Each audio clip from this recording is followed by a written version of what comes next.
Parents have always worried about their teenage children, but in this age of cell phones and selfies, they have something else to worry about.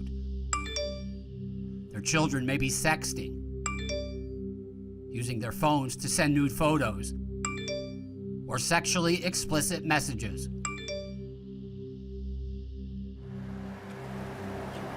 This is Canyon City, Colorado, a town of 16,000 at the edge of the Rocky Mountains. In November, the community was rocked when more than 100 students at Canyon City High School were found to be circulating at least 350 sexual photos. As you found out the scope of this, what was your gut reaction? Sick in my gut. We took it to the police as soon as we could. Canyon City principal Brett Muley says the sexting had gone on for at least 2 years. But the students hid the images with cell phone applications similar to this one, disguised as a calculator. When one girl told her father what was happening, it triggered the sexting scandal. Their daughter had been asked to share a photo. She'd been asked by a football player, who the high school suspended when his cell phone revealed more than 200 explicit photos. In a statement released the same week, the school district said, "A large number of our high school football players were implicated." How many football players were involved? I really have no idea. Is it possible that they shared it in a locker room and there were a bunch involved? It's possible. It would be going on in the locker room and even in classes. Blake Repshire played center and defensive end at Canyon City. He graduated last summer before the sexting ring was discovered, but he says he was aware some teammates were involved. When you were still at the high school, how many photos did you see? I've seen a few photos, and the women, they would be totally topless, and they've also taken some vagina pictures in some very awkward positions. Outside the Lines reached out to more than 200 current and former students at the high school. While none said they took part in the sexting, dozens confirmed it happened. The majority of them were football players, but it obviously started to spread. Amanda Schmutzler graduated from Canyon City last summer. She says she wasn't asked for photos there, but she was by a football player at her previous school. I had one of them pressuring me for photos, and I said, no.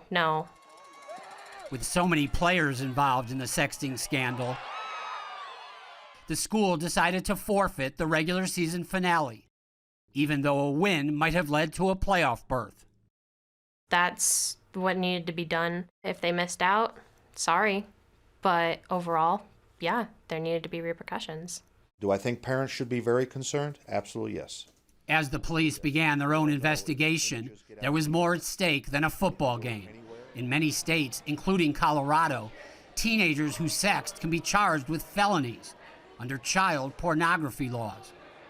I think one of the harms that we considered was that we would be saddling juveniles with unnecessary legal penalties and records.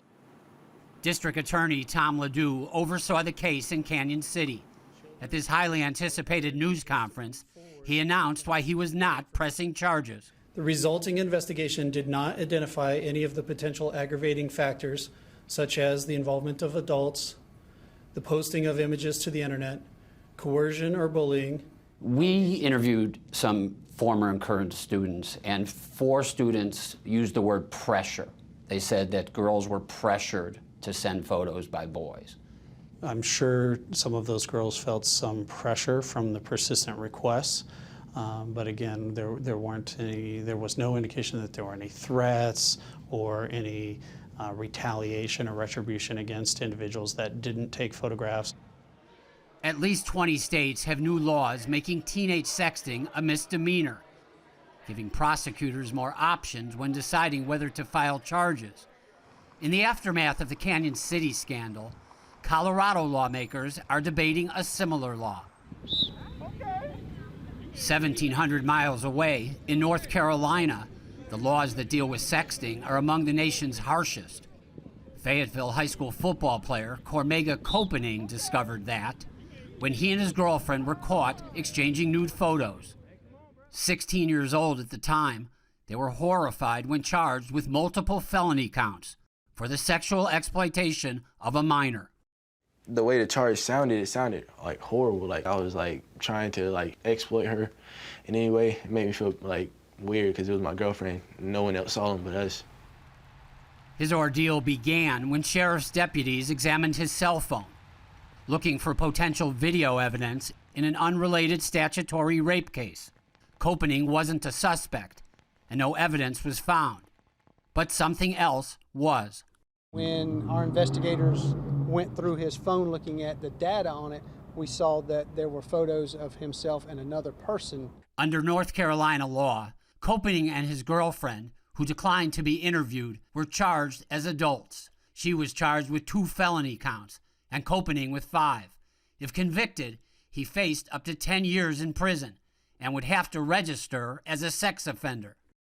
I would have came out like missing half of my young life, and it would have messed me up as a person. And then coming out being a sex offender, that would have messed me up even more. As the story went viral, there was an uproar over the felony charges. Less than 1 month later, Copening took a plea agreement, and his charges were reduced to a misdemeanor. I felt better, but I still didn't want anything really on my record, like as far as being a criminal. From what you know, how common is it for teenagers to send suggestive photos to each other? I know that I'm nowhere near the only person that has pictures like that or had pictures like that in their phone. I'm just one of the ones that got caught.